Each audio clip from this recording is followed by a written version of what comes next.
안녕하세요. 저는 추리소설 작가가 되고 싶어하는 작가 지망생이에요. 나이는 만으로 45살이고 두 아이도 키우는 주부이자 엄마이지만 지금은 치열했던 시기를 지나 시간적으로 여유가 되고 보니 뒤늦게 작가라는 꿈을 갖게 된 사람이죠. 지망생이라고는 하지만 아직 저에게 변변한 작품은 없답니다. 요즘 책을 읽고 서평이나 간단한 글을 쓰면서 습작을 하고 있어요. 그러던 차에 문득 제가 구독하고 자주 보는 여기 유튜브 채널에서 사연을 모집하고 있다는 글을 보았어요. 좋은 기회라고 생각하고 이렇게 제 이야기를 쓰게 되었습니다. 제 사는 이야기 한번 들어봐 주시겠어요? 제 이름은 규원이입니다.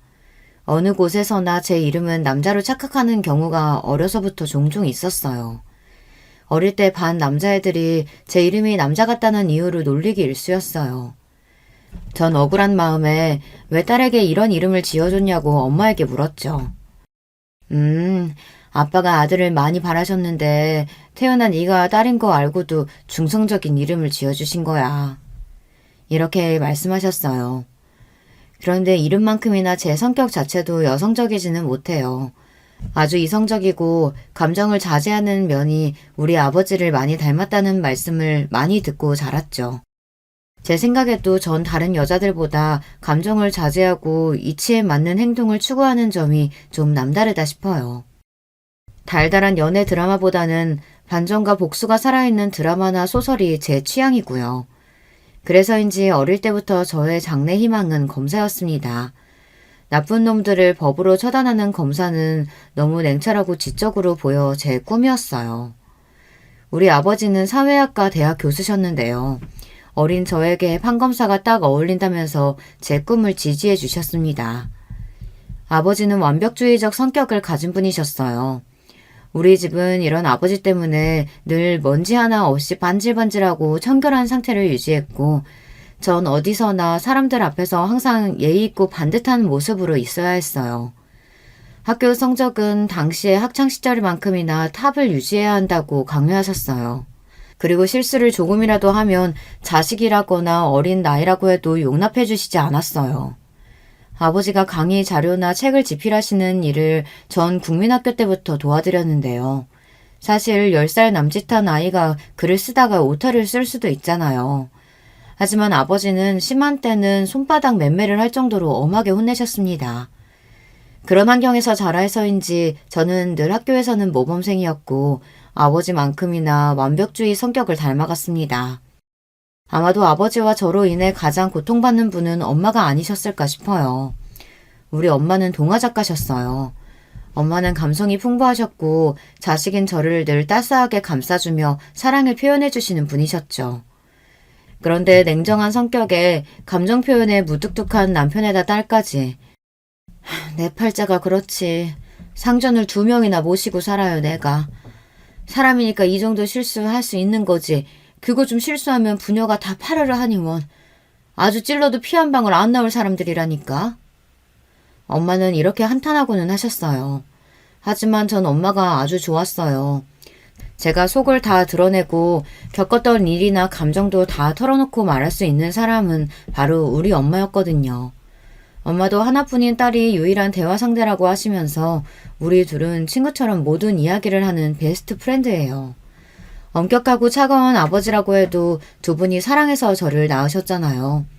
자식인 제가 볼 때는 우리 아버지와 엄마는 남녀의 부부관계라기보단 동료에 가까워 보였거든요. 자식인 제가 부모님의 부부관계가 정확히 어떤 관계인지는 잘 모르겠어요. 그래도 이혼이나 별거 한 적 없이 70이 다 된 지금까지 별탈 없이 잘 살고 계신 것 보면 그저 평탄하게 가정을 잘 유지하고 사셨다고 말씀드릴 수 있죠. 저는 평범하고 공부를 곧잘 하며 학창시절을 보낸 뒤 중앙대학교 법학과에 진학하게 되었습니다. 제 꿈이었던 검사가 되기 위해 대학교에 가서도 흥청망청 놀지도 않고 사법고시를 준비했습니다. 그렇게 대학생활 4년에 휴학까지 3년까지 꼬박 7년을 준비했건만 제 노력에도 저는 번번이 낙방했습니다. 1차 시험 합격 후 같은 해 그리고 그 다음 해에 치른 2차 시험에 떨어지기를 2번, 그렇게 두 번째 2차 시험에 낙방 소식을 들은 12월의 겨울날 쏟아지는 한방눈을 맞으면서 저는 인생 처음으로 깊은 좌절감을 느끼게 되었습니다. 사람이 아무리 노력해도 안 되는 일이라는 게 있구나. 다시 1차 시험부터 사시 준비를 시작할 엄두가 나지 않는다. 이제는 그만둘 때가 됐나 보다. 그 길로 사시를 포기하기로 정하고 집에서 부모님께 말씀드렸어요. 난 우리 규원이가 얼마나 노력했는지 잘 알고 있어. 스스로 할 만큼 하다가 끝내는 마음 먹었다는 건 시작하는 것보다 어렵단다. 그동안 정말 수고했다. 앞으로 더 재미있고 좋은 일 찾아보자.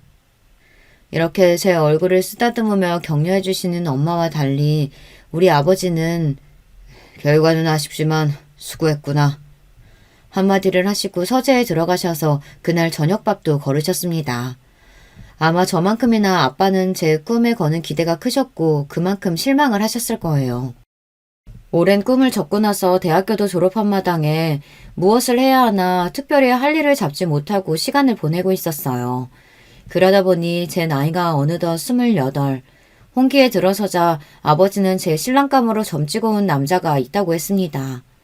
그는 아버지의 휘문교교 동창으로 절친한 친구분의 둘째 아들로 중견기업에 다니고 있는 능력 있는 인재라고 아버지는 소개하셨어요.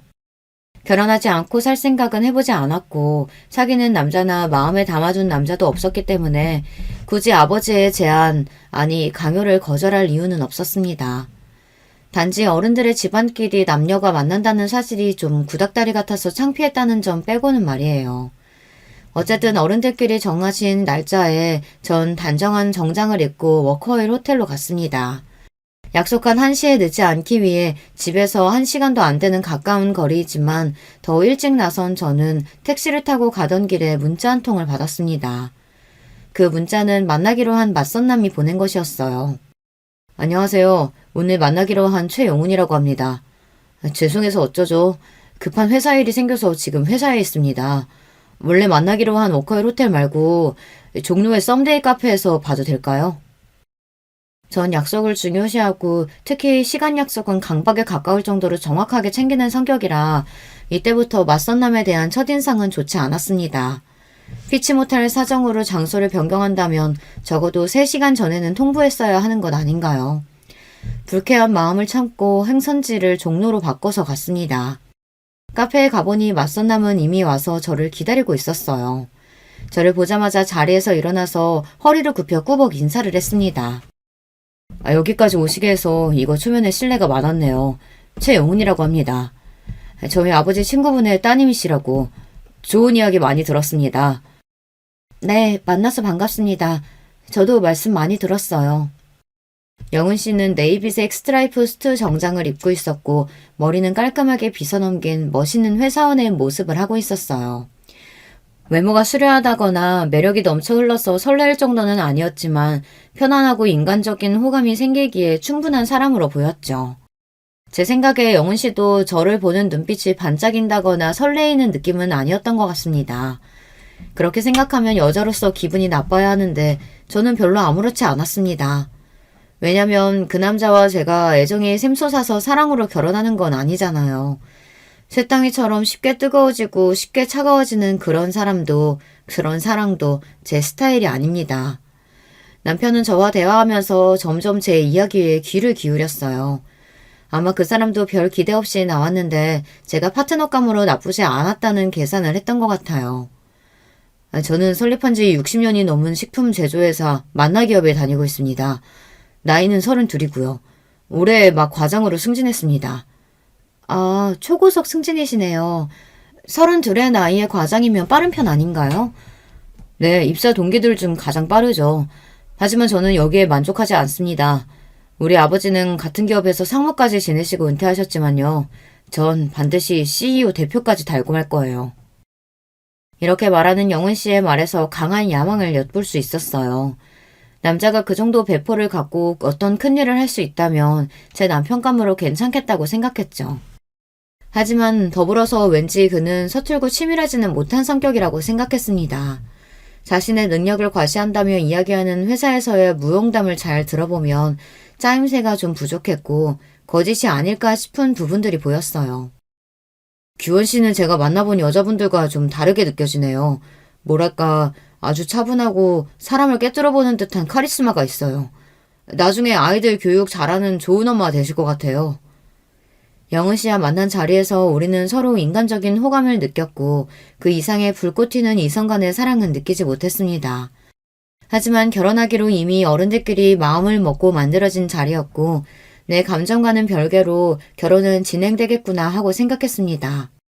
하지만 제 착각이었던 걸까요?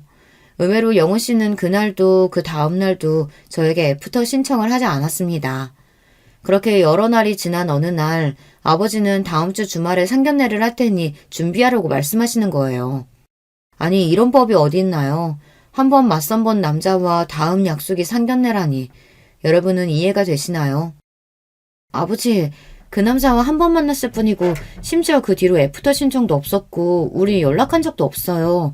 그런 사람과 바로 상견례라니 이건 납득이 안 되네요. 넌 그 남자가 싫으냐? 싫고 좋고의 말을 할 수 없을 정도로 모르는 사이예요. 모르는 사람과 어떻게 결혼 이야기를 하며 상견례를 할 수 있어요. 싫은 게 아니면 결혼해도 문제될 거 없지 않느냐? 너희들은 이미 결혼 예정하고 만난 것이니 상견례 한 주에 얼마든지 데이트하면 되는 일이고. 아버지의 말씀에 이상하게도 반박할 말이 없었습니다. 이럴 줄 알았으면 고시 공부하지 말고 연애라도 실컷 해볼 걸 처음으로 후회가 되었어요. 그렇게 그 맞선 남과의 두 번째 만남이자 상견례를 하게 되었어요. 우리 아버지와 영은 씨 아버지는 처음 만나자마자 부둥켜 안고 반가워할 만큼 가까운 사이였어요. 과거에 한 약속대로 우리가 사돈을 맺게 된다면서 참 좋아하셨죠. 하지만 상견례 분위기는 마치 이상한 연극과 같았죠. 가장 친하고 이 분위기를 주도해야 할 결혼 당사자인 저와 영은 씨는 뻘쭘하게 앉아서 간간히 가벼운 이야기만 서로 나누었어요. 그날 잘 들어갔죠? 미안해요. 제가 연락을 드렸어야 했는데 요즘 회사 일이 너무 바빠서 말이죠. 괜찮습니다. 다 큰 성인인데 당연히 잘 귀가했죠. 네. 그런데 취미는 어떻게 되세요? 독서요. 어쩐지 규원 씨 이미지가 지적이라서 그런 취미일 것 같았어요. 주로 어떤 책 읽으세요? 추리소설이나 범죄소설 좋아해요. 스티븐 킹이나 히가시노 게이고 아세요? 이렇게 결혼할 당사자가 하는 대화라는 게 처음 만난 사람같이 낯선 거였어요. 헌데 서로 낯설어야 할 양쪽 아버님들은 야 이 자식아 해가면서 너무 친밀하고 화기애애한 분위기였어요. 거기에 어머님들은 딱히 어찌할 할 바를 모르며 음식만 드시거나 어디 눈둘 데도 없이 불편해하셨습니다. 특히 영훈 씨 어머님은 정말 이상한 반응을 보이셨어요. 일단 저를 처음 보시자마자 그분은 얼어붙어 계셨죠. 그리고 쭉 찢어진 눈으로 한참을 제 아래의 위를 살펴보시고는 기가 차했습니다. 자신의 남편과 우리 아버지, 어머니를 모두 뚫어져라 보곤 자신의 감정을 억누르는 듯 했어요. 이후 인사하는 제 목소리를 듣고도 잠깐 멈칫하더니 불안한 반응까지 보였습니다. 저는 이분이 오늘 어디가 아프신가 싶어서 어디 불편하신가요? 말씀 주시면 도와드릴게요. 됐어요. 처음 만난 예비 며느리에게 과하게 쌀쌀맞은 반응이었습니다. 이렇게 기묘한 상견례 자리에서 어색한 결혼 당사자들과 불편함이 가득한 어머님들에도 불구하고 결혼식 날짜와 장소까지 일사천리로 잡혔습니다. 무려 2달 반 뒤에 급박한 날짜였지만 양쪽 아버지들의 추진력으로 결혼 준비는 빠르고 차질 없이 이뤄졌어요. 영훈 씨와 데이트 10번도 못 채우고 우린 결혼을 했습니다. 하지만 우리 엄마는 결혼식 전날 제 손을 잡고 걱정 가득한 얼굴로 말씀하셨어요.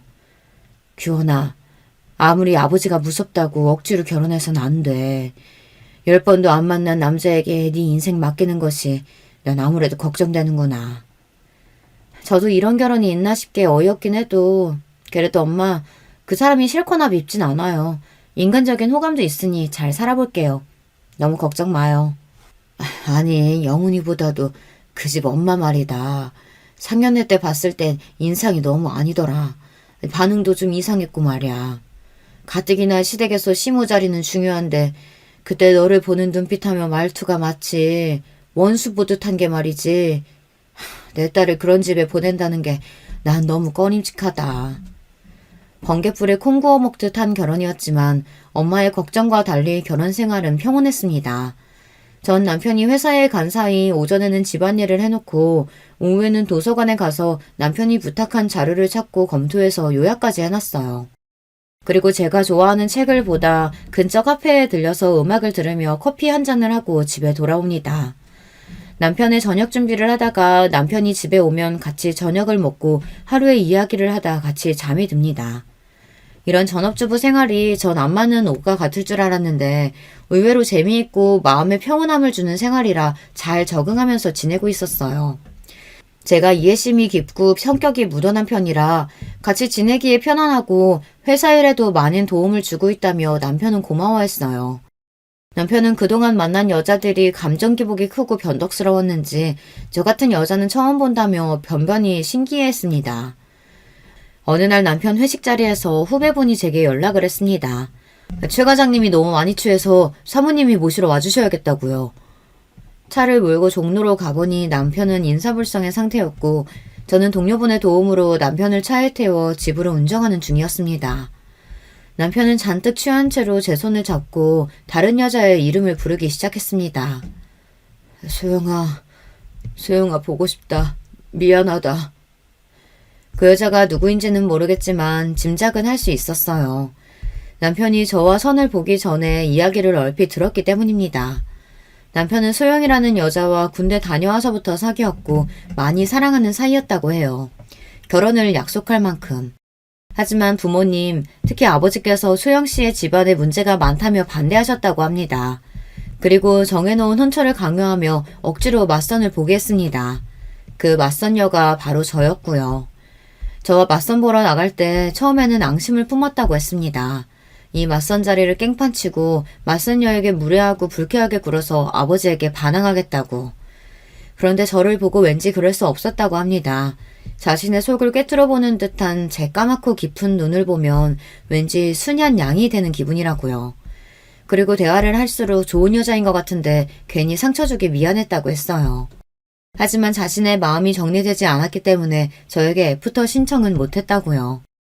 저는 그렇게 깊은 연애를 해보지 않아 이런 질척이는 관계와 마음을 이해하기는 어려웠지만 남편은 자기 나름대로 속상하고 힘들었을 거예요. 하지만 술에 취해서 다른 여자의 이름을 부르는 건 얄미워서 옆구리를 콱 꼬집어주고 나서 집에 눕혔습니다. 다음날 잠에서 깬 남편이 나 어제 술 먹고 어디 부딪혔어? 옆구리가 너무 아프네. 했을 때 혼자 킥킥대고 웃었죠. 결혼생활 1년 만에 첫 아들을 낳았고 1년 뒤에는 둘째 딸을 출산하고 연년생 아기들을 키우면서 저는 많이 바빠졌습니다. 나는 우리 엄마처럼 무한한 사랑을 베풀지는 못할 거라고 생각했는데 아이를 낳아 키워보니 의외로 전 모성애가 강한 여자임을 알게 되었어요. 자식이 먹는 것만 봐도 배부르다. 눈에 넣어도 아프지 않을 만큼 이쁘다. 이런 말이 그냥 하는 말이 아니라 정말 제 심정이 꼭 그랬습니다. 아이들이 하는 일이면 자잘못을 따지지 않고 그저 예쁘고 그저 봐주고 싶은 마음이 가득했으니까요. 냉철한 제가 이럴 줄은 정말 몰랐어요. 출산과 육아는 정말 놀라운 경험인 것 같아요. 그때부터 저의 인생은 아이들뿐이라고 해도 과언이 아니었습니다. 어차피 남편은 회사에서 성공하는 야망을 가진 남자로 평일에는 밤늦도록 회사에 있고 주말에는 윗사람들에게 잘 보이기 위해 그들을 따라 골프며 등산이며 다니느라 바빴습니다.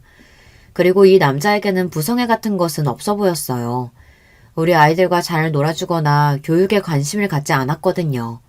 다른 집 여자들은 이런 얘기를 들으면 서운하겠다, 남편에게 바가지라도 긁어봐라 이렇게 이야기했지만 저는 아무렇지도 않았습니다.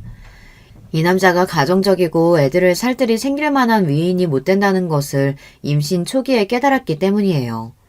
제가 입덧이 심했던 임신 3개월 때의 일이 생각나네요. 저는 원래 식탐이 없고 평생 소식하던 사람인데 입덧 때는 갑자기 음식이 안 먹히다가 또 갑자기 음식을 한꺼번에 많이 먹는 이상한 경험을 했습니다. 여보, 일주일 동안 음식이 안 먹혀서 물밖에 못 먹었는데 갑자기 오늘 새벽부터 아구찜이 너무 먹고 싶어요. 퇴근할 때 회사 근처 단골집에서 포장해 줄 수 있어요? 남편이 회사에 있을 때 전화해서 이렇게 부탁했어요. 나 오늘 회식이라 안 되겠어. 회식 끝나면 거기 가게문 닫을걸? 당신이 회식하는 중간에 나가서 포장해 오면 되지 않겠어요? 내가 먹고 싶다기보다는 뱃속에 아이가 먹고 싶은 것 같아요. 자기가 먹고 싶으면서 애기 핑계는. 그냥 참으면 안 돼? 아구찜이 뭐라고. 모냥 빠지게 회식하는 남자가 중간에 나가서 마누라 걸 사가겠어? 남편은 이렇게 단칼에 거절하고선 그날도 술이 떡이 돼서 밤늦게 귀가했습니다. 남편은 원래 저나 애들을 잘 챙기지 않는 무심한 남자라는 걸 잘 알고 있고 어지간한 일에는 서운해하지도 않는 저였지만 이때는 임신한 때라 그런지 너무하다는 기억이 아직도 있어요. 남편은 그저 열심히 일하고 돈을 벌어오는 가장일 뿐 남편의 역할도 아버지의 역할도 잘 하지 못한 사람이었습니다. 그리고 사실 남편이 회사에서 일하는 성과의 절반은 제 몫이라고 생각합니다. 남편이 회사에서 CEO까지 오르겠다는 야망에 비해서 가진 능력은 부족한 사람이었어요. 머리를 잘 굴려서 전략을 갖고 계획적으로 일을 하지도 못했고 사람들을 카리스마 있게 통솔하는 능력도 없는 사람이니까요. 제가 생각했을 때 유일한 능력은 눈치가 빠르고 윗사람들에게 자신을 숙이고 아부를 잘한다는 것일까요?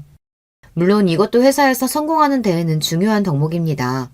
하지만 그 사람의 부족한 전력이나 사람들을 관리하는 부분은 전적으로 제 도움이 컸습니다. 덤벙거리는 성격 탓에 회사에 기일 내에 보고하고 제출해야 할 서류를 종종 잊는 일이 많았습니다. 신혼 때는 그런 남편의 심부름으로 자주 회사에 가야 했어요. 이젠 아예 제가 회사의 중요한 서류는 따로 제 USB에 복원하거나 클라우드 공용 서버에 넣어놓고 있다가 남편이 필요할 때마다 바로 회사 메일로 전송해 주었습니다.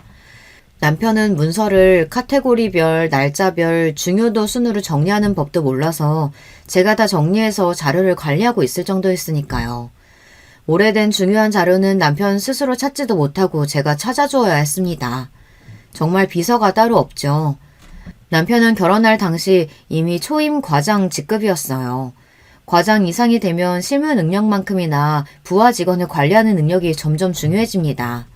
남편은 밑에 사원 대리급과 마찰이 생길 때마다 감정적이고 급하게 처리하려는 경향이 강했어요. 그럴 때마다 제가 진정시키고 중재자로서 그들에게 이렇게 대하라고 조언을 해줬습니다. 막상 내 말대로 해보니 부하 직원들은 점차 남편에 대한 반감을 거두고 지시를 잘 듣게 되었습니다. 그리고 부서에서는 남편이 부하 직원들 통솔을 잘한다며 인사고과를 잘 받을 수 있었죠. 그래서 하루에도 여러 차례 전화를 걸어오는 남편은 저에게 회사에서 일어난 이런저런 이야기를 하며 저에게 조언을 구하고는 했어요. 제가 지인들과 모임 자리에 있을 때 이렇게 남편 전화를 받는 모습을 보고 어떤 엄마는 부러워했어요. 어머, 우리 남편은 회사에 있을 때 전화 한 통도 안 하는데 규원 씨 남편은 아내가 이렇게 보고 싶으신가 봐. 몇 번이나 전화를 하시네요. 규원 씨 정말 사랑하나 봐요. 이렇게 속모르는 말씀을 하셨어요. 저는 굳이 거기다가 대고 별다른 말 하지 않고 슬며시 웃을 뿐이었습니다. 사랑은커녕이요. 그냥 아무것도 할 줄 모르는 어린아이 가르치는 것일 뿐이죠. 그 이외에 신제품 개발 출시 등 회사에서 내리는 중요한 결정에도 제가 꼭 필요했습니다. 소비자의 기호나 선호도 등 마케팅 자료를 찾아서 분석한 뒤 남편에게 의견을 주면 제 말대로 회사에서 결정하고 발표했으니까요.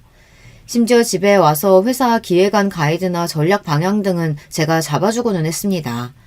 이런 걸 보면 남편은 회사에서 얼굴 마담이고 실제로는 제가 일한 것과 다름없어요. 거의 저의 마리오네트 수준입니다. 다행히도 남편은 회사에서 승승장구할 수 있었어요. 연봉은 같은 연차 대비 최상위로 이미 1억이 넘어섰고 그 이후에도 늘 연봉이 높았어요. 어느 주말 남편이 아버지께 부탁드릴 일이 있다며 시댁에 방문하자고 했습니다. 아버지, 우리 인사팀 상무님이 아빠 후배 맞죠? 저 이번 미국 파견원으로 나가고 싶은데 힘 좀 써주세요. 아, 나랑 돈독했던 후배놈이니 어렵지 않을 거다. 그런데 왜 파견원이냐? 파견 근무면 애들이랑 시원애미는 같이 못 가잖니. 이왕이면 주재원으로 가족들 다 같이 가서 애들 미국에서 학교도 보내면 더 좋지.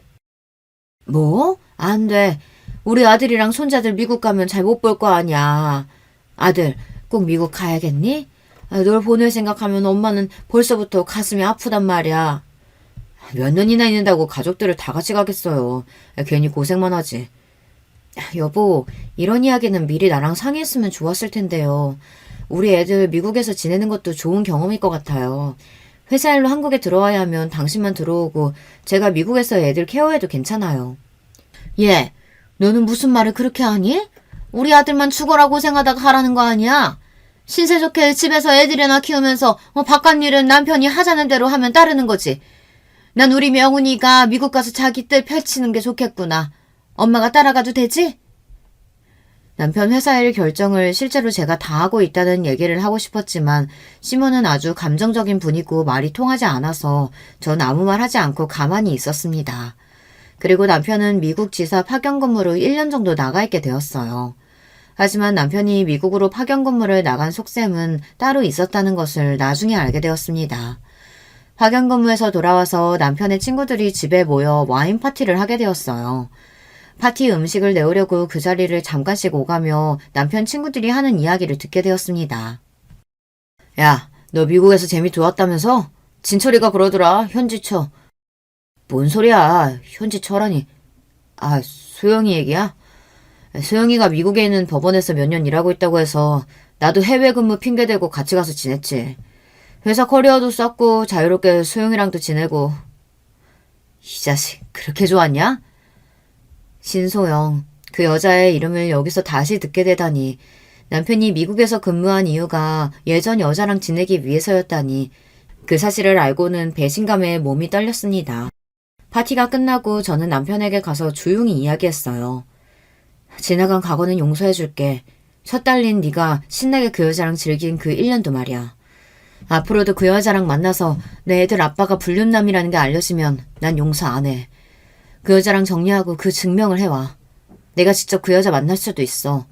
그리고 무슨 일이든 할 거야. 내 성격 알죠? 남편은 처음 보는 저의 무서운 협박에 적지 않게 놀란 것 같았어요. 다음날 저는 최 과장의 미국 지사 근무, 미국의 현지처와 동거하기 위해서 라는 제목으로 글을 써서 남편의 메일로 보냈습니다. 회사 사내 게시판에 이거 올리면 재밌겠죠? 신소영과 관계는 끝났나요? 라고 덧붙여서 말입니다. 이러자 남편은 겁을 먹고 생각보다 빠르게 신소영과의 관계를 정리했던 것 같습니다. 남편이 결혼하고 싶은 여자이고 그렇게 많이 사랑했다고 들었는데 고작 이 정도 협박으로 정리를 하다니 좀 신기하기는 했어요. 역시 남녀간의 사랑이란 참 더덥구나 싶고 대단한 사랑이 아니라 그저 불륜이었을 뿐인 건가 싶어서 비웃음이 나더군요. 제가 말씀드렸잖아요. 남편은 그렇게 치밀하지 못하다고요. 자기가 하는 거짓말들을 제가 다 속아 넘어갈 거라고 생각하니 어이가 없었어요. 밖에서 여자애는 술집 가서 놀고 오는 건 이미 알고 있고요. 그렇게 한번 놀고 오는 거 정도는 별소리 없이 넘어가 줬을 뿐입니다. 그리고 그 남자는 자신의 커리어와 인생을 희생할 만큼 누군가를 깊이 사랑할 만한 위인이 못 된다는 것을 아내인 제가 알고 있어요. 남편이 바람 폈다는 일은 그래도 제가 감당할 수 있었어요. 결혼 생활 동안 감당하기 힘들었던 사람은 바로 시모였습니다. 사람이 누군가를 너무 미워하면 우린 그렇게 생각하잖아요. 상대방이 그만큼 미워할 짓을 했을 거라고요. 그런데 제가 당해보니 전혀 아닌 경우도 있더라고요. 시모는 그냥 저를 처음 봤을 때부터 못 볼 것을 본 것처럼 놀라고 소름끼쳐 했습니다. 제가 입을 여니 더욱 저를 뻔히 쳐다보면서 그냥 제가 싫다고 하네요. 학벌도 집안도 성격에 문제가 있어서가 자신에게 뭘 잘못해서가 아니고 그냥 싫다고 하니 당하는 당사자로서 미치고 팔짝 뛰겠더군요. 그리고 감정미복이 널뛰고 저만 보면 히스테리를 부리니까 저는 시모를 대하는 일이 너무 어렵고 힘들었습니다. 어머님, 이번 돌아오는 생신 때는 뭐 드시고 싶으신 거 있으세요? 너 입은 옷 그게 뭐니? 네가 그런 화사한 핑크색이 어울린다고 생각하니? 아휴, 꼴 사나워서 못 보겠네. 이렇게 질문에 전혀 엉뚱한 대답을 하는 데다가 밑도 끝도 없이 제 옷차림을 보기 싫다고 하는 날도 있었습니다. 시모는 제가 남편 옆에 앉아있는 것도 싫어했습니다. 남편 옆에 제가 있으면 그 사이를 비집고 들어와서 자기가 앉거나 남편을 불러내거나 아니면 저에게 다른 일을 시켰어요. 그래서 전 시댁에 가면 무조건 따로에 혼자 앉아있는 것이 편합니다. 절 잡아먹을 것 같이 구는 시모도 싫고 남편 옆에 있으면 못살게 구니까요. 시부는 그래도 말이 통하는 이성적인 분이십니다. 며느리 사랑은 시부라고 하더니 이 집안에서 따스하게 대해주시는 분은 시부뿐인 것 같아요. 시모가 구박하면 조용히 제게 와서 손을 잡고 미안하다 아가. 내가 부덕한 탓이구나. 하고 저를 위로해 주셨어요. 왜 시부가 미안하다고 하는지 이해가 안 갔지만 누군가 내 편이 있다는 일이 이렇게 든든한지 미처 몰랐죠. 시부는 남편과 시모 몰래 저를 챙겨주시는 부분도 많았습니다. 생일이나 기념일에 꽃바구니를 배달시켜 주시고 아무 날도 아닌데 저만 보면 용돈을 자꾸 주시려고 해요. 아마도 히스테리 부리는 시모를 견디는 며느리가 남편 내조 잘하는 며느리가 이뻐서일 거라고 추측해 봅니다. 하지만 시부에게도 이상한 부분이 있었습니다. 어느 날 시댁에 저 혼자 남아서 집안 곳곳을 구경하고 있었어요. 시부의 서재에는 많은 책들이 책장을 채우고 있었고 책을 좋아하는 저는 그곳을 한참 보다 어떤 여자 사진을 발견하게 됩니다. 흑백 사진으로 젊은 여자가 웃고 있었는데 분명 시부가 예전 좋아했던 여자일 것 같다는 촉이 왔어요. 저는 정말 놀랐습니다. 이런 은밀한 과거의 사진을 어디 서랍장에 숨긴 것도 아니고 그 질투심 많은 시모가 이걸 가만히 뒀다는 것이 신기했어요. 남편이 결혼 전 사귀었던 신소영도 그렇고 시부에게까지 내연녀가 있었던 걸까 이런 의문이 들었습니다. 왜 아버지가 바람피면 아들도 똑같이 바람핀다는 얘기 있지 않아요. 그래서 혹시 시부가 그 과거의 연인을 지금까지 만나는 걸까 의심을 했죠.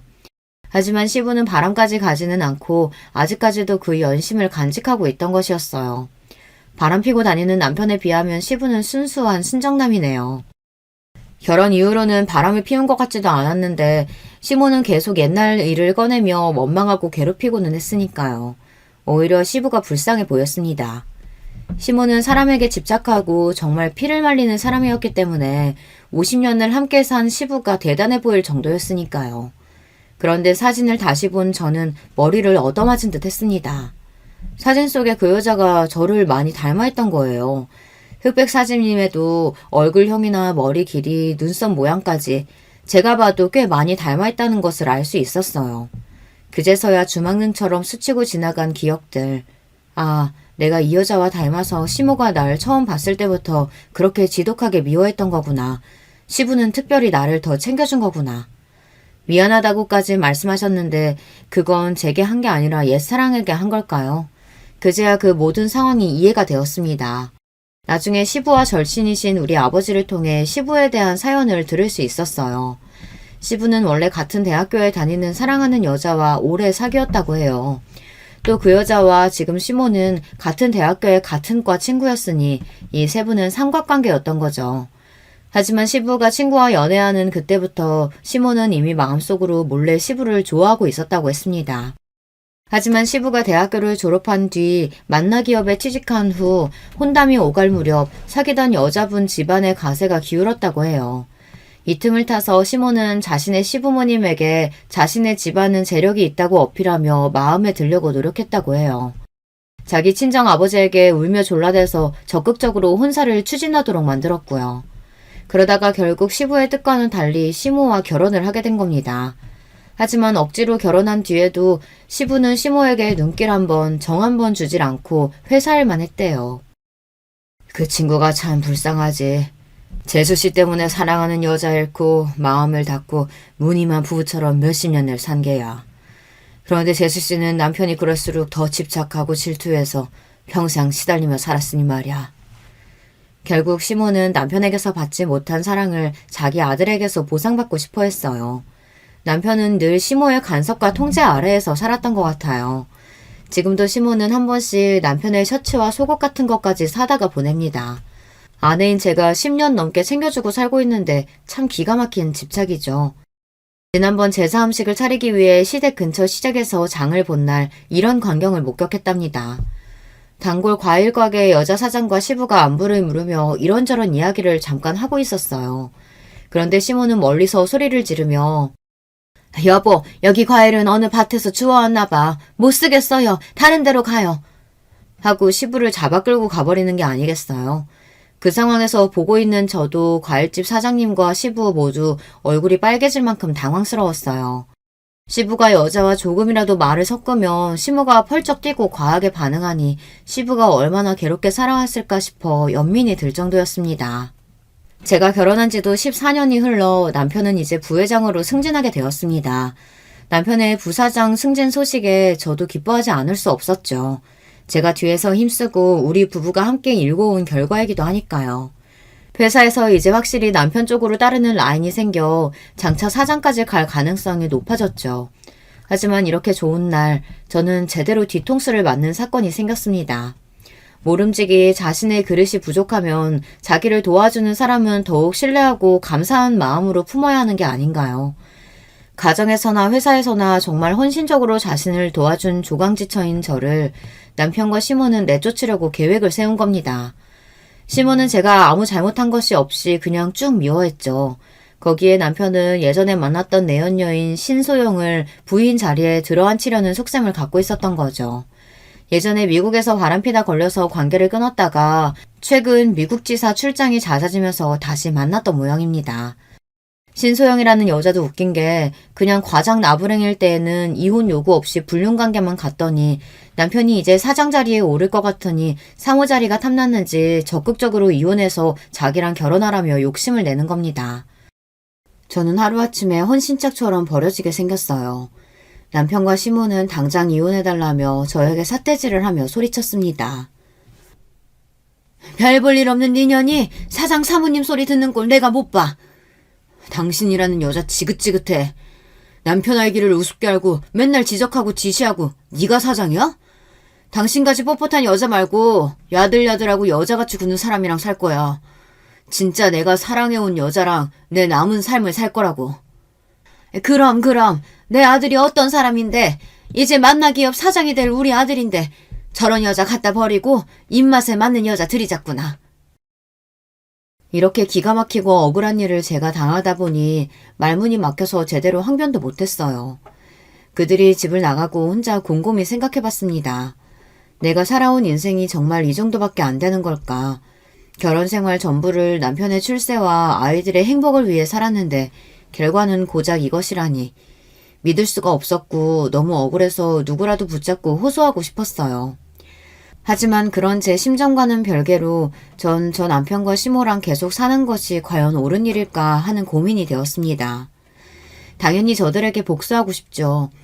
하지만 복수하겠다고 이혼하지 않고 버티면 제 인생이 너무 시궁창같이 구질구질해질 것만 같은 거예요.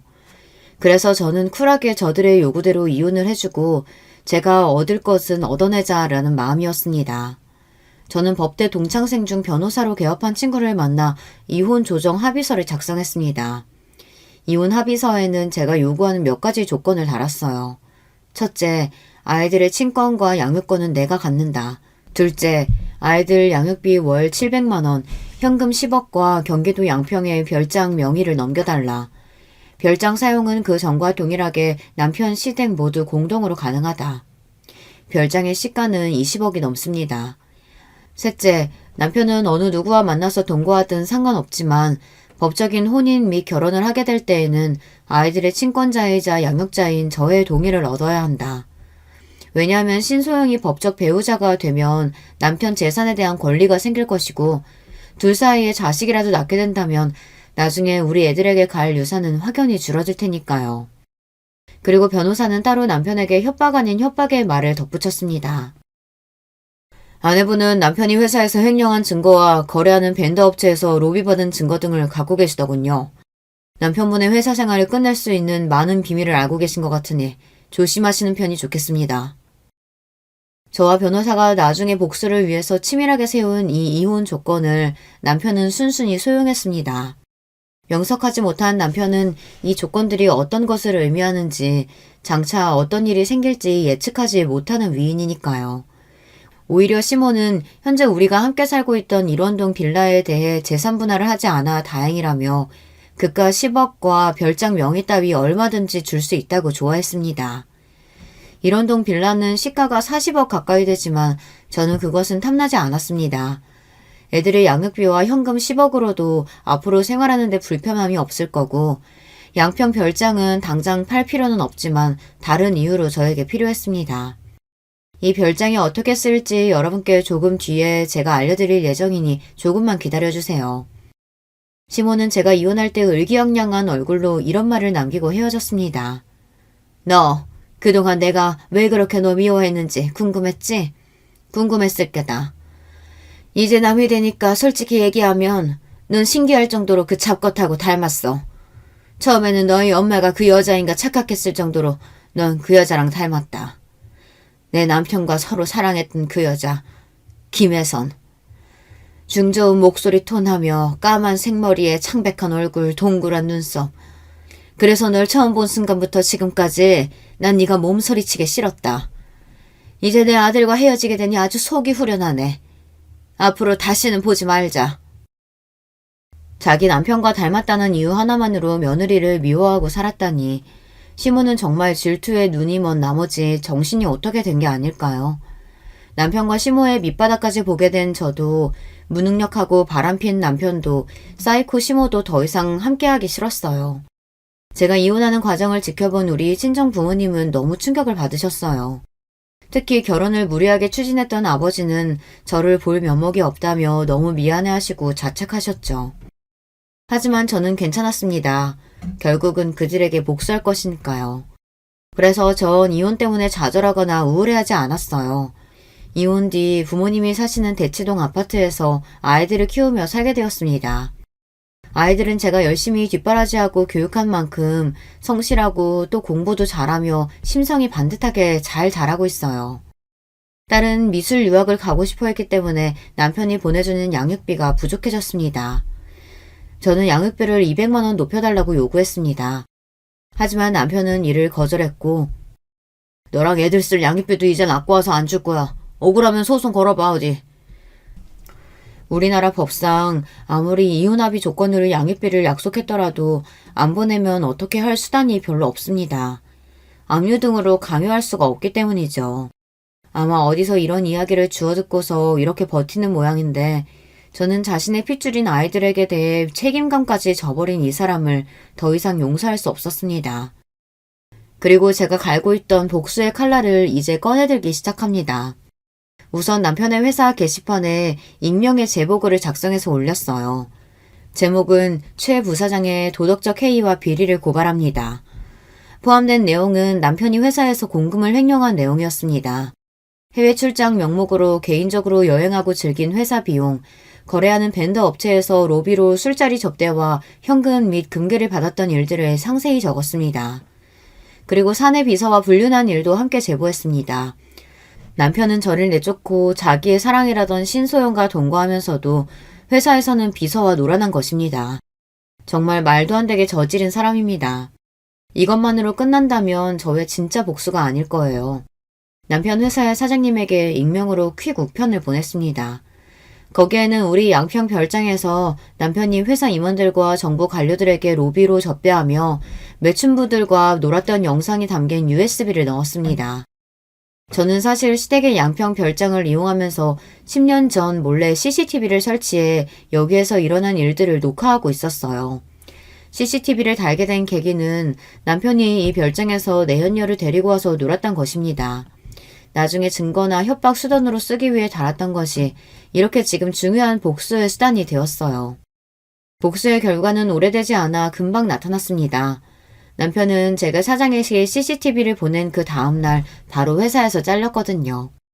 그리고 남편은 사내 게시판 제보로 자신의 파렴치하고 무능력함이 만천하에 퍼졌습니다. 회사에서 잘린 뒤 어느 기업에서도 남편을 써주지 않을 것이 명백했습니다. 남편과 시모는 사장 자리까지 생각했을 텐데 얼마나 실망하고 좌절했을까요? 제 복수는 하나 더 남았습니다. 제가 억울하게 쫓겨날 때 시부는 말도 안 되는 일이라며 저와 함께 슬퍼하고 원통해했습니다.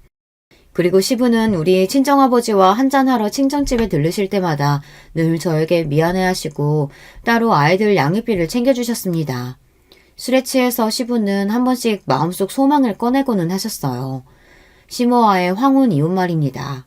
제 복수로 남편이 회사에서 쫓겨난 과정의 일을 알게 된 시부는 이제 아내만이 아니라 아들에 대해서도 깊은 실망을 느끼시고 진지하게 이혼을 고민하셨습니다. 그리고 그 고민하시는 과정에서 우리 친정아버지와 제가 거들어서 결국 시부는 시모에게 이혼을 요구하고 그 집에서 나오셨습니다. 시부가 나오면서 시모는 자존심도 없는지 시부에게 매달려서 울고불고 난리였어요. 이제 와서 당신 왜 이래요? 우리가 함께 산 세월이 얼만데 제발 나 버리지 마세요. 난 그 50년 세월 동안 한순간도 당신을 마음에 담아둔 적이 없다는 거 당신도 알지 않소? 우리 앞으로 살 날이 얼마나 남았다고. 이제 각자 편하게 삽시다. 난 당신과 1분 1초도 함께 살 수가 없어. 당신 이러는 게 결국 김혜선 그년한테 가는 거야? 당신이 아직까지 그 여자 마음에 품고 있는 거 내가 모를 줄 알아? 미친 소리 그만해. 그 여자는 죽은 지 10년도 더 됐어. 젊은 시절 사랑했던 일 하나 때문에 당신은 결혼 내내 나를 괴롭혔다고. 미저리같이 정신병자인 당신과 내 남은 하루도 함께 살고 싶지 않아. 그리고 시부는 매정하게 시모를 내치고 집을 나가버렸습니다. 남편은 회사에서 쫓겨나와 직업도 구하지 못하고 내연녀 신소영에게 버림받은 채 매일 술을 마시고 백수로 살고 있습니다. 술에 잔뜩 취해서 애들이랑 저에게 전화를 하고 있지만 우리 가족을 버리고 인생을 망가뜨린 남편의 술주정 따위는 들어줄 마음이 없어 차단하고 있습니다. 아무리 반성하고 후회하며 돌아온다고 해도 당연히 우리의 가족으로 받아들일 마음은 조금도 없고요. 시모는 시부에게 버림받은 뒤 반쯤 실성한 채로 다니던 교회나 모임도 안 나가며 집에서만 지내고 있다고 합니다. 저의 복수극은 이렇게 끝이 났습니다. 지금까지 제 사연을 들으신 여러분 어떠세요? 제가 너무 매정했던 걸까요? 이따금 제가 이렇게까지 남편과 시모에게 복수한 것이 후회가 되고 있어요. 너무한 게 아닌가 싶어서요. 하지만 아무 잘못 없이 하루아침에 내쳐진 저와 부모의 이혼으로 상처 입을 아이들을 생각하면 제가 한 복수는 통쾌했고 나쁜 인간들에 대한 벌이라는 생각도 들어요. 제가 쓴 글을 봐주신 여러분께 깊은 감사의 말씀을 드리며 전 여기에서 이야기를 마쳐볼까 합니다. 들어주신 모든 분들 안녕히 계세요. 안녕하세요. 저는 결혼 7년차 평범한 40대 가장입니다. 저희는 5식구인데요. 쉴 틈 없이 사고를 치는 첫째 아들과 아직은 아빠가 제일 좋다는 둘째 딸, 그리고 사랑하는 아내와 그런 아내를 키워주신 장모님, 이렇게 지내고 있죠. 장모님께서 저희와 함께 지내게 되신 것은 최근입니다. 정말 말도 안 되는 일이 저희 가족에게 있었거든요. 저는 한창 사춘기를 겪어야 했던 중2 때 부모님을 교통사고로 잃었습니다. 두 분은 출장을 다녀오시는 길에 중앙선을 넘어온 음주운전 차량 때문에 사고를 당하셨죠. 외동이었던 저는 고모의 손에 맡겨졌습니다. 고모와 고모부 그리고 사촌들은 정말 좋은 사람들이에요. 저에게 진심으로 잘해주셨죠. 저를 가족으로 받아주셨고 그만큼 많이 아껴주셨습니다. 하지만 당시 사춘기를 심하게 겪던 저는 아무도 눈치 주는 사람이 없었는데도 죄 지은 사람처럼 항상 자신감 없는 모습으로 다녔습니다. 사촌들이 저에게 신경 써주면 써줄수록 움츠러들었는데 지금 생각하면 참 바보 같았다 싶었어요. 대학에 입학하면서 저는 고모집을 나왔습니다. 독립을 했어요. 학교를 다니면서 아르바이트를 통해 학비를 벌었죠. 솔직히 연애는 생각도 못했어요. 제게는 그것보다도 중요한 것들이 더 많았거든요. 군대를 다녀오고 복학을 했을 때 지금의 아내는 신입생이었어요. 처음엔 선배와 후배 사이였는데 어느 순간인가 그녀에게 호감이 생기더라고요. 저와는 다르게 유쾌하고 밝은 에너지가 가득했거든요. 그래서 고백을 했고 우리는 연인이 됐어요. 저는 그녀와 결혼까지도 생각했지만 과연 우리가 결혼을 할 수 있을까 저는 늘 그게 마음에 걸렸어요. 저는 부모님도 형제도 없는 외톨이였고 가진 것이라곤 저 하나뿐인 사람이었으니까요. 그런데 처음 인사를 드리러 간 날 그녀의 어머니께서 저를 너무나도 반갑게 맞이해 주시더라고요. 먹는 모습이 정말 복스럽네. 우리 애들은 뭘 먹어도 깨작거려서 음식 해주는 재미가 없거든. 정말 맛있습니다. 어떻게 만드셨는지 레시피가 궁금할 정도예요. 어머, 말도 어쩜 이렇게 이쁘게 할까? 어머님께서는 식사 시간 내내 반찬을 권해주시면서 저를 챙겨주셨어요. 그리고는 저에 대해서 들은 것이 아무것도 없다고 하시며 이것저것 궁금한 것들을 물어보셨죠. 그런데 부모님에 관해서는 단 한마디도 하지 않으시더라고요. 순간 어머님께서 정말 몰라서 제게 물어보시는 것이 아니구나 싶었죠. 어머님은 그냥 제게 말을 걸고 싶으셨던 것뿐이었어요. 나중에 집에 가려고 일어나는데 어머님께서는 제게 빵빵한 종이 가방을 주셨어요. 오늘 잘 먹던 걸로만 조금씩 쌌어요. 혼자 산다고? 너무 음식 많으면 괜히 상하기만 할 것 같아서 한두 번 먹을 정도로만 챙겼으니까 가져가서 먹어요. 아닙니다. 이렇게까지는. 그리고 다음에 올 때는 먹고 싶은 거 미리 경아한테 말해줘요. 내가 해줄게. 엄마 그러지 마. 오빠가 부담스러워하잖아. 이걸 뭐하러 줘요. 그녀는 제 손에 들린 종이 가방을 어머님께 돌려주며 괜히 한 소리 하더군요. 순간이지만 어머님의 얼굴에 잠깐이지만 섭섭함이 지나가는 게 보였어요. 찰나였지만 어릴 때부터 가족 표정을 살피는 습관이 남아있던 제 눈엔 너무 잘 보였죠. 아닙니다. 감사하게 받겠습니다. 오빠, 엄마가 괜히 그러시는 거야. 굳이 신경 쓰지 않아도 돼. 나 주셨는데 왜 네가 그래. 가져갈 거야. 어머님은 제 말에 활짝 웃으시면서 제 손을 꼭 잡아주셨어요. 그러면서 천천히 토닥이시며 말씀하셨죠. 다음엔 우리말 편하게 해요. 어머니라고 불러주면 더 좋고. 네, 어머니. 제 대답이 마음에 드셨는지 어머님께서는 저를 꼭 안아주시면서 반찬 떨어지면 꼭 놀라오라고 하셨죠.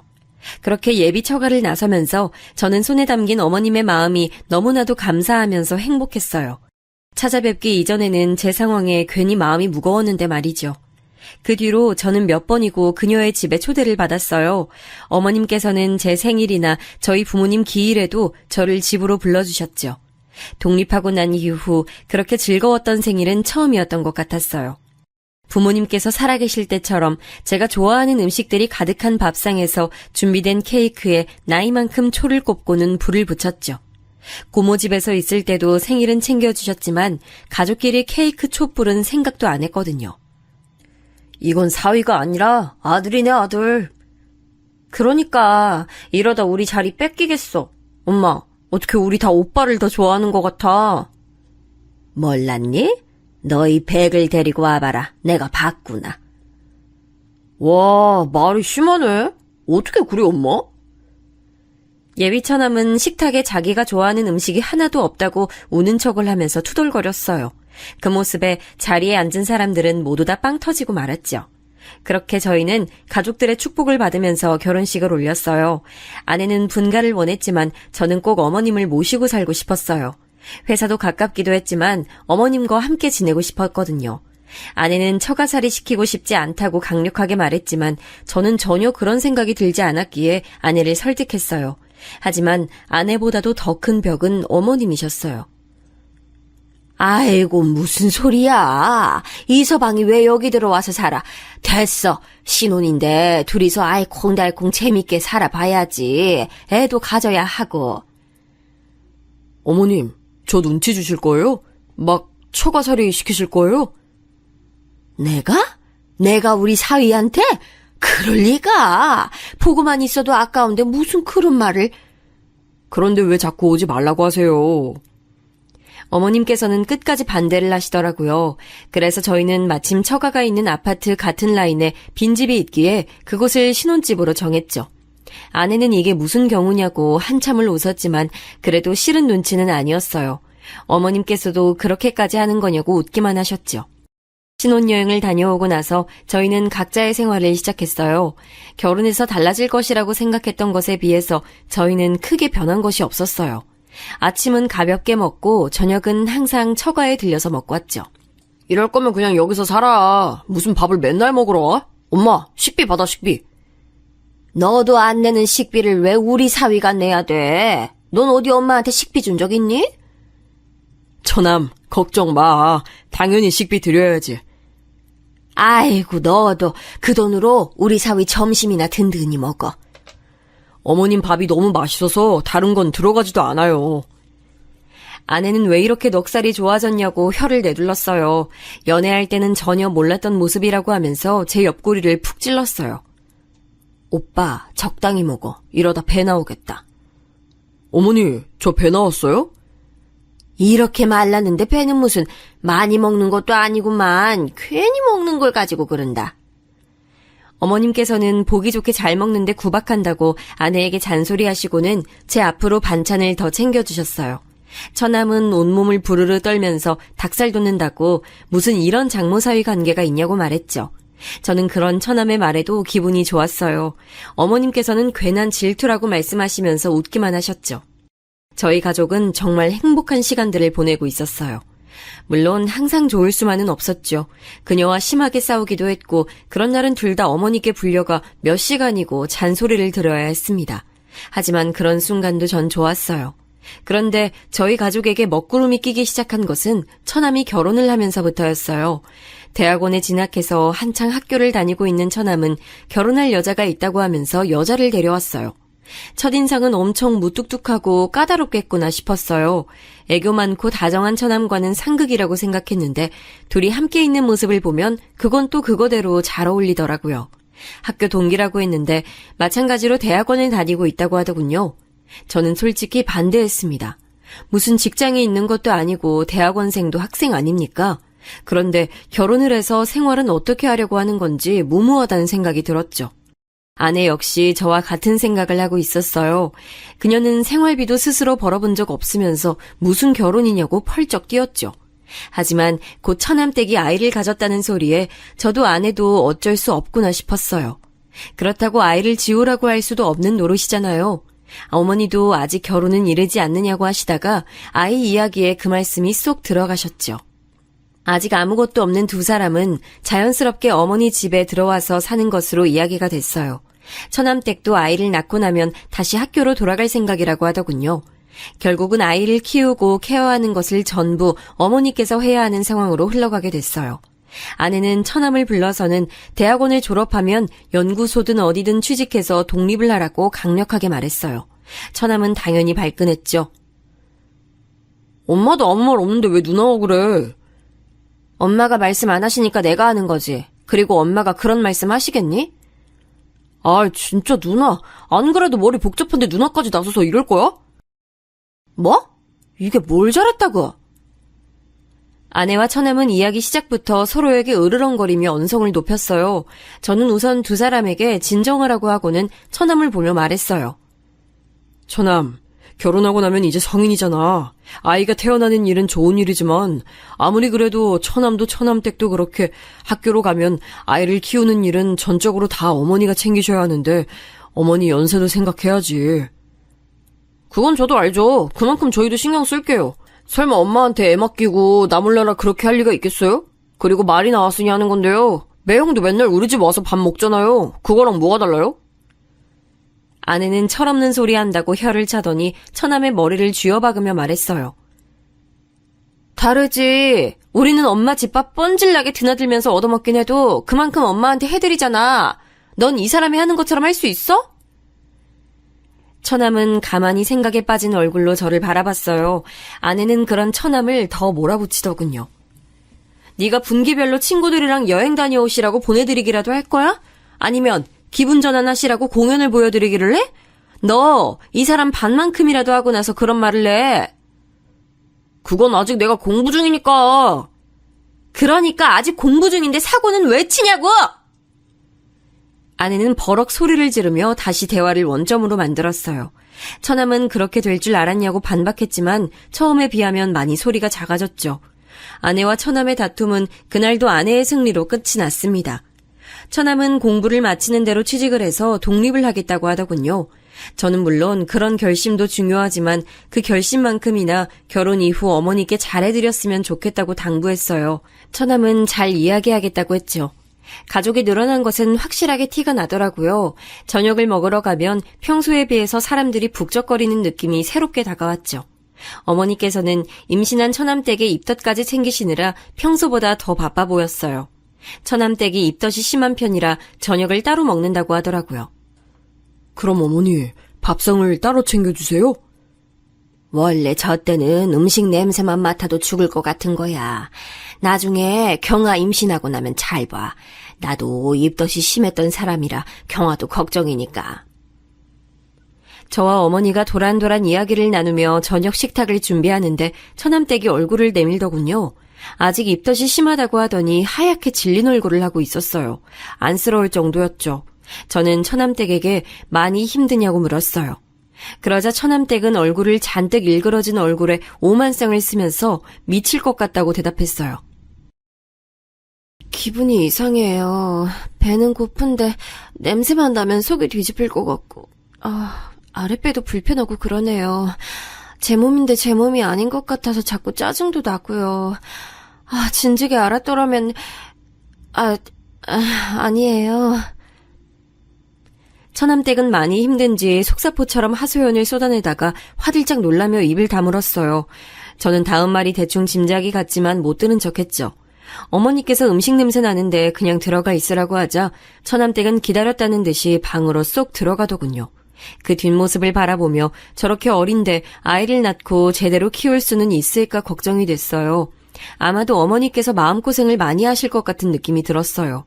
어머니 말씀처럼 처남댁의 입덧 시기가 지나갈 때쯤 아내도 임신 소식을 전했어요. 아내가 제게 이제 곧 아빠가 될 것 같다고 말을 해주는데 정말이지 다른 소리는 하나도 들리지 않고 오로지 아내의 축하한다는 말만 귓가에 맴돌았죠. 예상대로 가족들은 다들 뛸 듯이 기뻐해줬어요. 아내는 걱정했던 것보다도 입덧도 먹덧도 없는 편이었어요. 대신 잠이 많아져서 힘들어했죠. 차츰 아내 배가 불러오기 시작할 때쯤 처남댁은 어여쁜 여자아이를 출산했어요. 어머니께서는 첫손주라 그러신지 기분이 묘하다고 하시더군요. 조리원을 나오자마자 처남댁은 복학을 하고 싶다고 말을 꺼냈어요. 어느 정도 예상은 하고 있었지만 이렇게까지 빠른 복귀를 원할 것이라고는 생각지 못했던 터라 가족들은 너나 할 것 없이 당황했지요. 죄송해요, 어머님. 어머님께 아이 맡겨두고 복학하는 게 이기적이라고 보실 수 있지만 지금 복학하지 않으면 시기적으로 계속 밀릴 것 같아서요. 처남댁은 학위를 빨리 따고 취직을 하겠다고 말하며 의욕을 불태우더군요. 결국 예상했던 것처럼 어머니께서는 황혼 육아를 시작하게 되셨죠. 한 가지 다행인 것은 아내가 몸이 무거워지면서 육아휴가를 내고는 함께 지낸다는 것이었어요. 얼마 후 아내는 튼튼한 남자아이를 출산했어요. 제게 아들이 생긴 것이죠. 어머니께서는 영판 저를 닮았다고 하시면서 눈이며 코며 아빠가 많이 보인다고 말씀하셨어요. 아이를 안아들고 나니 기분이 묘하더군요. 진짜 이 애가 내 아들인가 싶기도 하면서 이렇게 작은 아이를 앞으로 어떻게 키워야 하나 걱정도 됐고요. 하지만 아내는 생각보다 능숙하게 아이를 돌보더라고요. 연습의 결과물이 아니겠냐고 말하며 자신 있어 하는데 저도 웃음이 나더군요. 집에 아이가 둘이 있다 보니 확실히 분위기가 변했어요.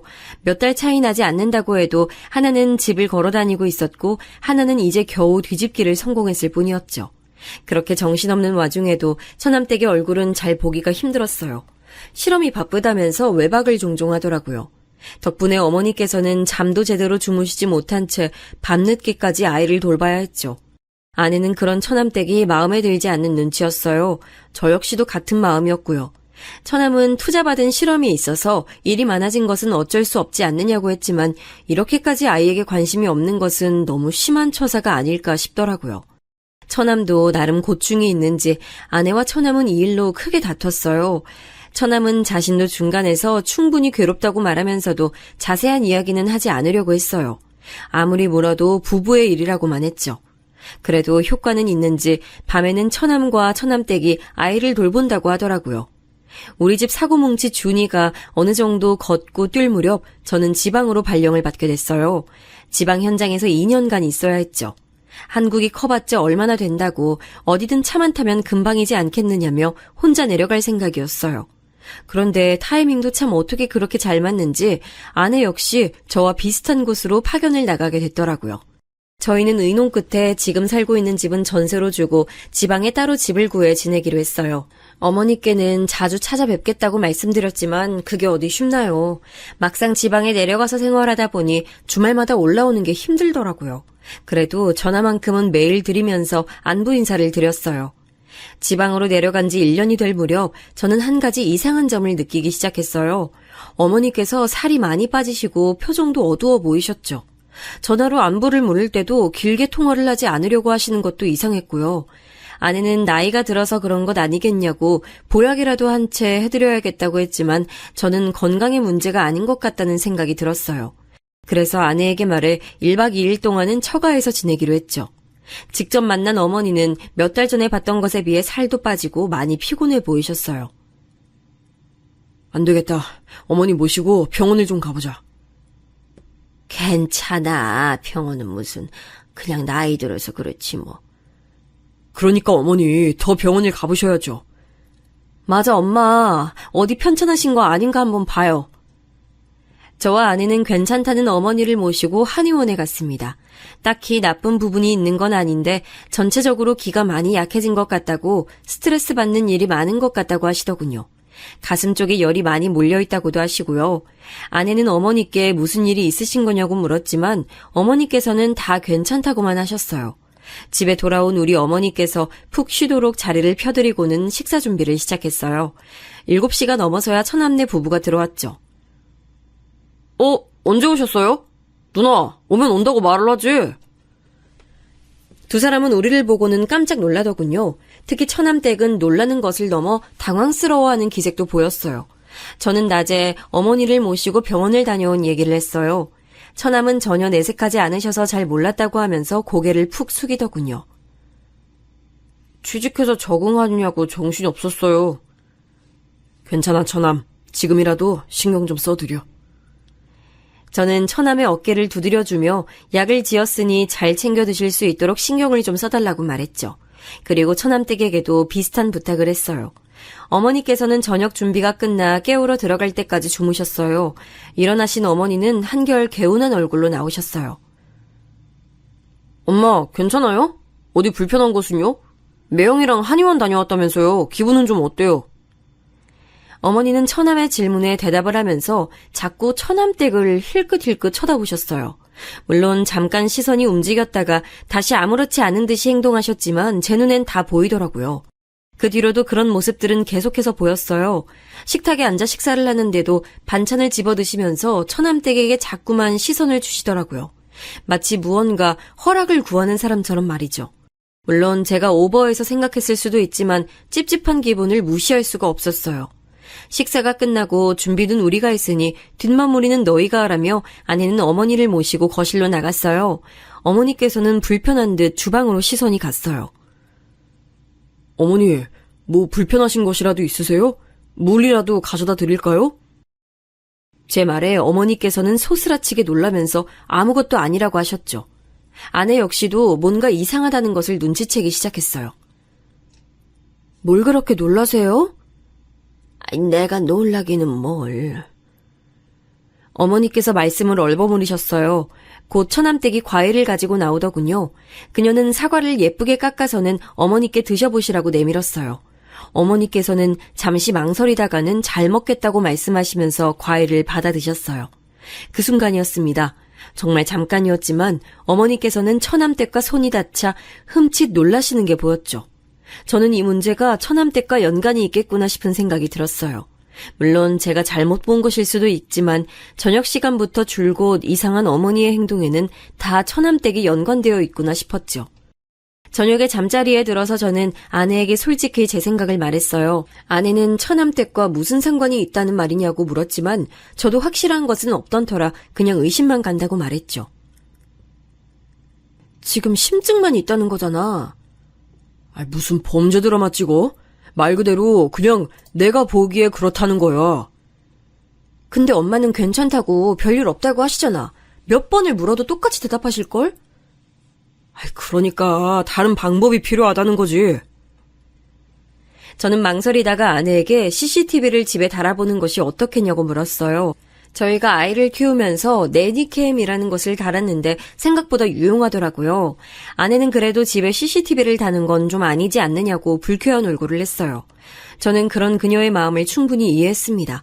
당연하죠. 집에 그런 것을 그것도 몰래 달아둔다는 것은 감시의 목적이 있지 않고서야 할 수 있는 일이 아니었으니까요. 저는 주방과 거실 그리고 어머니 방 입구 쪽만 볼 수 있도록 하는 방법도 있다고 얘기를 했어요. 집 전체를 다 보자는 게 아니야. 그냥 몇 군데 어머니께서 많은 시간을 보내실 법한 곳에 설치하자는 거지. 아내는 하루만 고민해보고 이야기를 하자고 했죠. 다음날 어머니께서는 한결 밝아지신 얼굴로 주방에 들어오셨어요. 아내는 주방은 자신에게 맡겨두고 손주들이랑 좀 놀아달라고 부탁을 했죠. 준이는 오랜만에 만난 할머니가 좋은지 도통 떨어질 생각을 하지 않았거든요. 어머니께서는 아이들에게 책을 읽어주며 시간을 보내셨어요. 그런데 갑자기 처남네 아이인 은하가 울기 시작하더라고요. 책을 가지고 준이랑 싸운 것 같았죠. 은하가 크게 울어버리자 놀란 준이도 덩달아 울기 시작했어요. 주방에 있던 아내는 급하게 손을 씻고는 준이를 안아 올렸죠. 어머니께서는 서로 책을 보겠다고 하다가 벌어졌다고 말씀하시면서 은하를 안아주셨어요. 아이가 우는 소리에 처남댁도 나왔어요. 그리고는 자연스럽게 아이를 안아 올리더니 이리저리 살펴보더군요. 어머, 얼굴에 이게 뭐야? 은하야, 너 여기 왜 그래? 책을 가지고 옥신각신 하다가 좀 베인 모양이야. 살짝 스쳤어. 처남댁은 어머니의 설명에도 잠깐 인상을 팍 쓰더니 소독해야겠다고 하면서 자신들 방으로 쏙 들어가 버리더군요. 어머니께서는 미안한 얼굴로 은하 얼굴에 흉이라도 지면 어떻게 하느냐고 걱정하셨죠.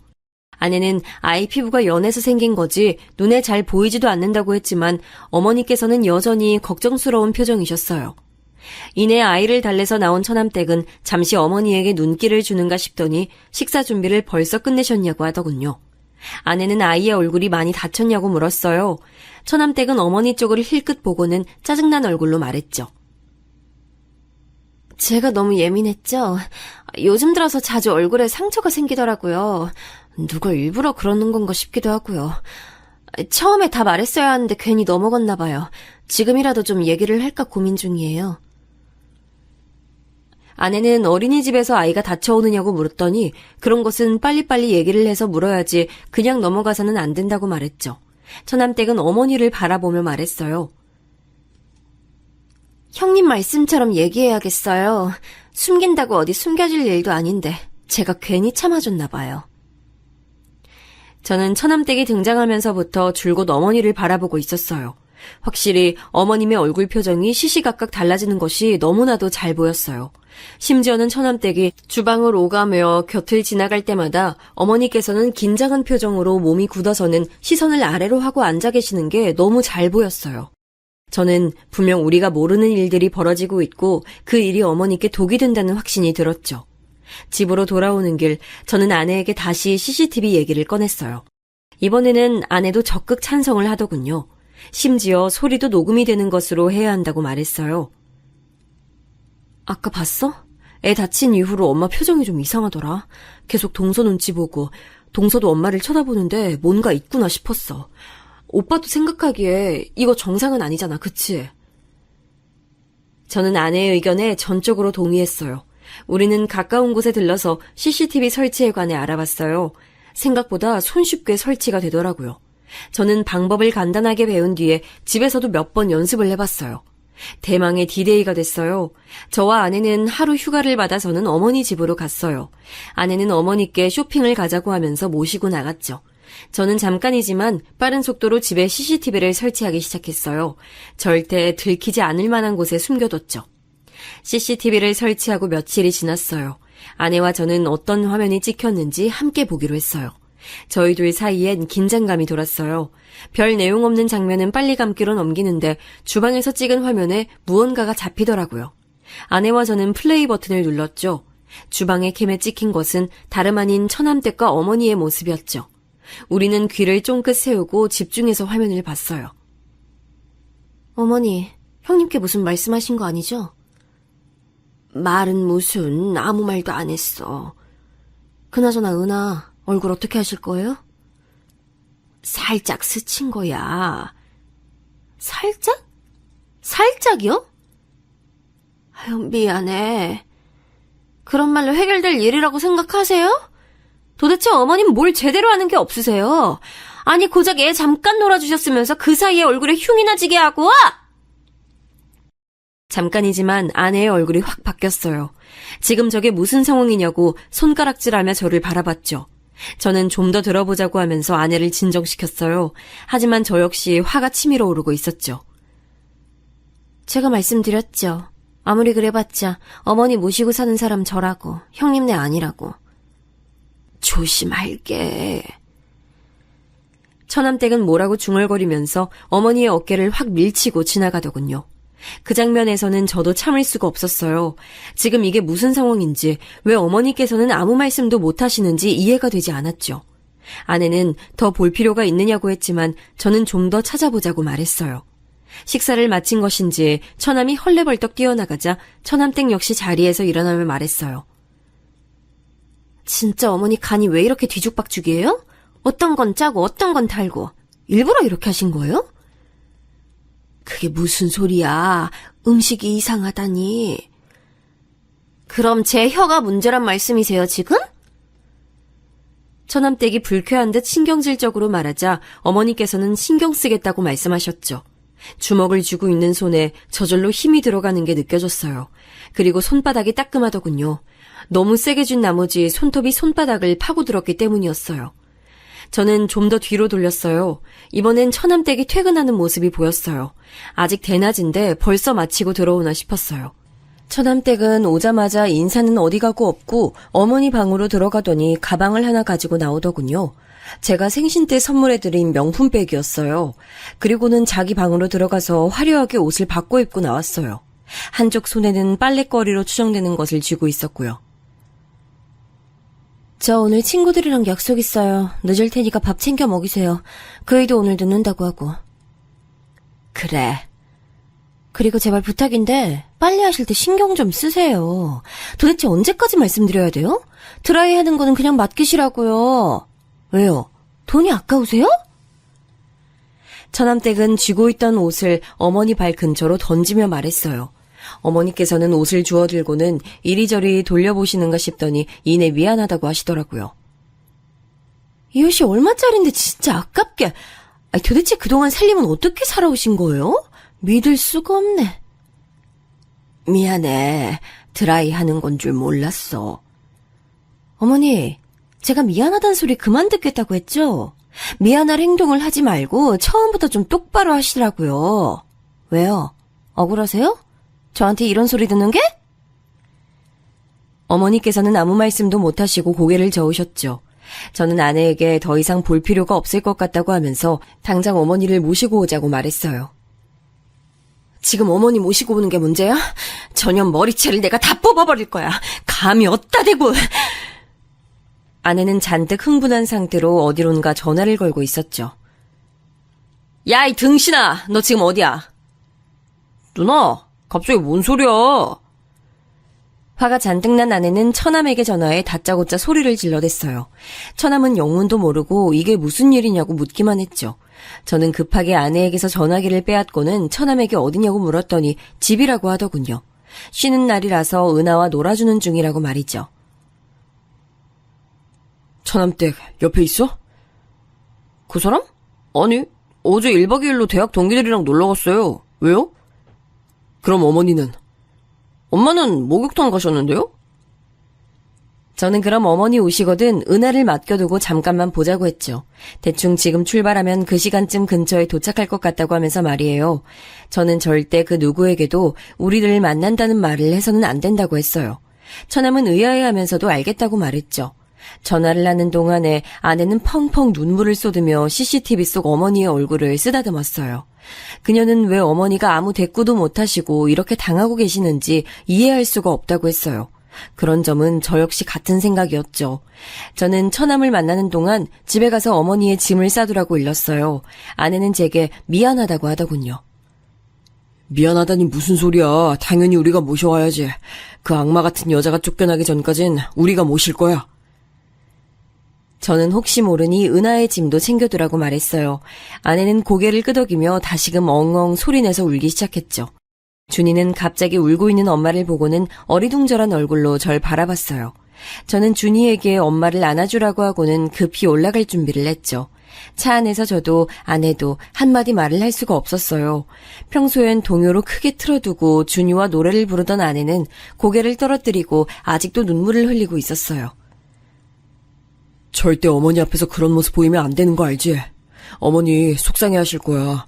우리가 이 사실을 알게 됐다는 사실만으로도 어머니 힘드실 텐데 그렇게 울면 어떡해. 내가 그년 절대 용서 안 해. 절대. 어떻게 엄마한테. 저는 울컥하는 아내의 손을 잡아주며 빨리 어머니를 모시고 오자는 말만 했어요. 아내를 집 앞에 내려주고 저는 처남을 만나러 갔습니다. 처남은 집 두고 왜 밖에서 보자고 하는지 모르겠다고 툴툴거리더군요. 저는 집에서는 할 수 없는 이야기였다고 하면서 CCTV의 영상을 보여줬습니다. 잠시 동안 영상을 뚫어져라 쳐다보던 처남은 언제 찍은 것이냐고 묻더군요. 최근이야. 저번에 어머니를 뵙는데 걸리는 게 있어서. 이런 일이 있으면 저한테 먼저 얘기를 해주셔야죠. 뭘? 어머니가 이상하다는 얘기를 했어야 한다는 거야? 아니면 CCTV를 설치한다는 얘기를 했어야 하는 거야? 당연히 둘 다죠. 엄마도 왜 이런 일이 있는데 말도 못하고. 이게 지금...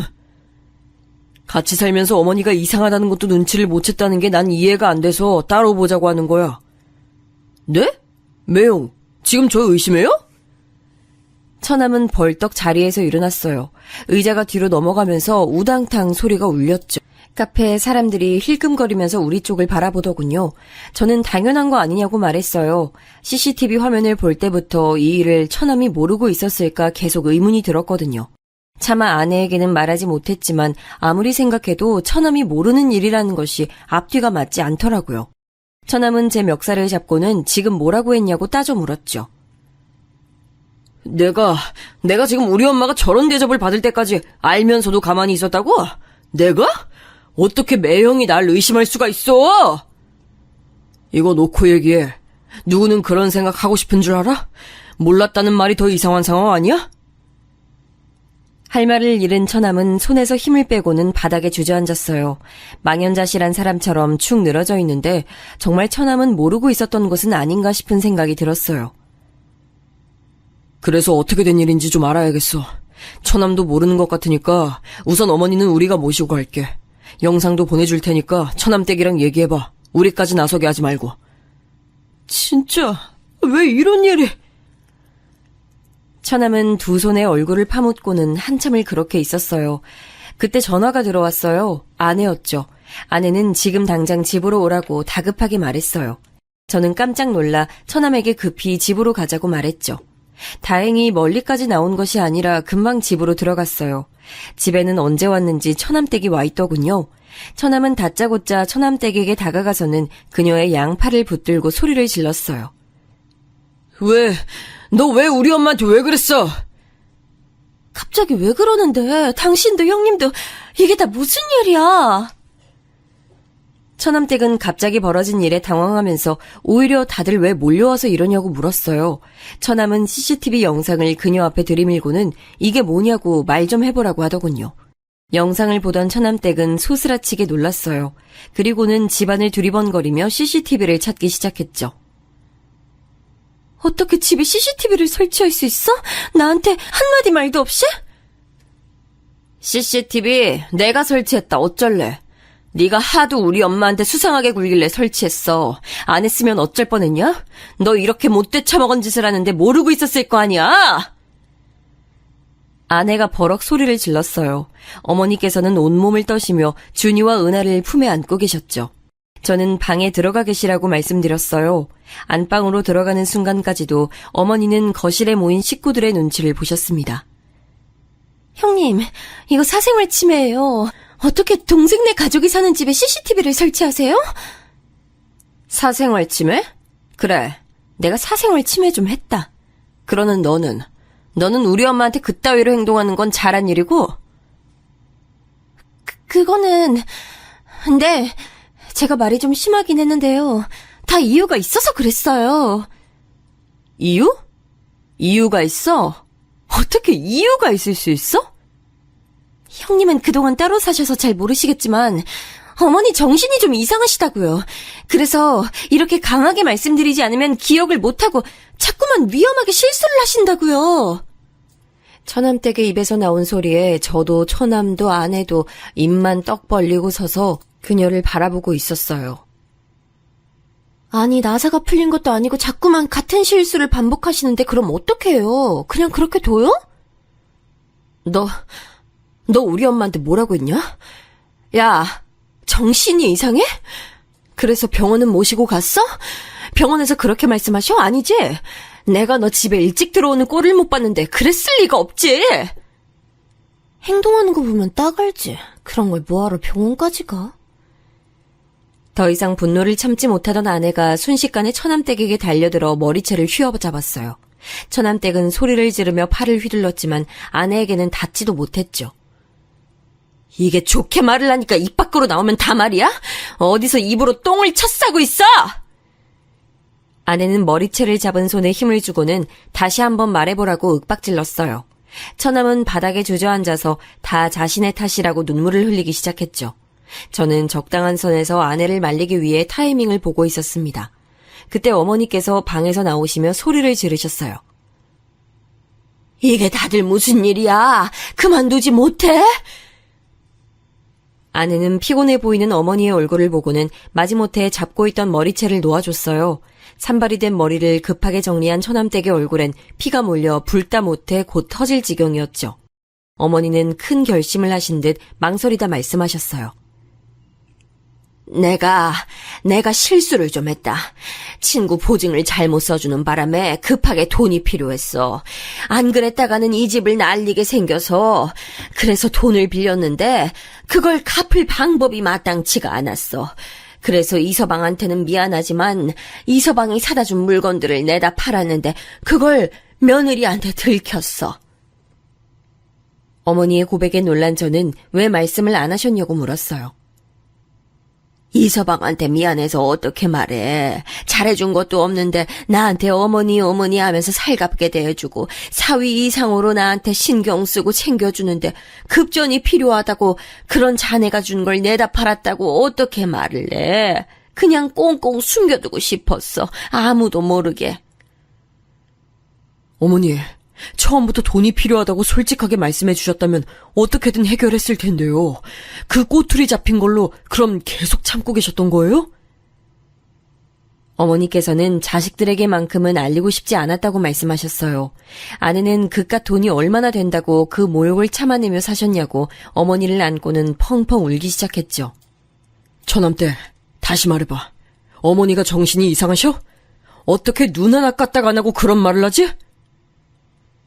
처남댁은 어머니가 다 터뜨리실 것이라고는 전혀 생각하지 못한 듯 입술을 깨물고는 이리저리 눈동자를 돌리고 있었어요.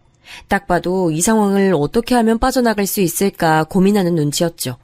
처남은 단단히 결심한 얼굴로 말했어요. 이렇게까지 왔는데 내가 미쳤다고 너랑 살겠냐? 이혼하자, 이혼. 나는 너랑 죽어도 못 살아. 처남이 이혼을 언급하자 처남댁의 얼굴이 확 달라졌어요. 눈을 시퍼렇게 치켜뜨고는 죽어도 이혼은 못한다고 소리를 질렀죠. 옆에서 지켜보는 제가 다 소름이 돋을 정도였어요. 하지만 화가 머리끝까지 난 처남도 만만치 않더군요. 처남은 이런 상황에서 어떻게 같이 살 수 있느냐고 당장 나가라고 소리를 높였어요. 하지만 처남댁은 눈 하나 깜빡하지 않고는 오히려 이 모든 일을 처남 탓으로 돌렸어요.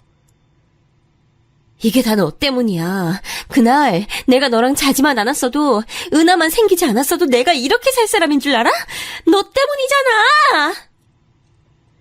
처남댁이 고래고래 소리를 지르며 자기 인생을 돌려달라고 말도 안 되는 억지를 부리는 동안 아내는 어머니를 모시고 나가자고 말했어요. 저는 아이들 가방을 어깨에 걸치고는 은하와 준이를 양팔에 안아 올렸죠. 고성이 오가는 모습에 아이들도 잔뜩 겁을 먹은 것 같았어요. 저는 눈 딱 감고 있으면 금방 지나갈 것이라고 말하며 아이들을 꼭 안으며 현관을 나서려는데 갑자기 처남댁이 은하를 부르며 달려들었어요. 다행스럽게도 더 가까이에 있던 처남이 빠르게 그녀의 팔을 낚아챘죠. 내 새끼 데리고 어딜 가? 아내는 처남댁을 싸늘하게 노려보며 말했어요. 네 말대로 네 인생을 망친 게 은하랑 내 동생 아니야? 너 이번 일 깔끔하게 정리해. 그때까지 어머니랑 은하는 우리가 데리고 있을 테니까.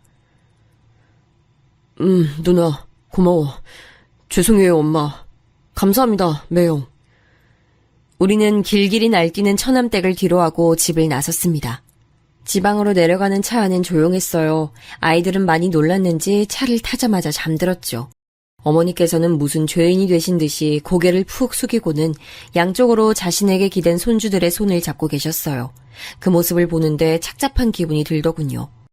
집에 도착한 저희는 안방을 치워 어머니가 쉴 수 있는 곳을 마련해드렸어요. 어머니께서는 한참을 서성이더니 미안하다고 말씀하셨죠. 저도 아내도 그런 말은 절대 하실 필요가 없다고 말씀드렸어요.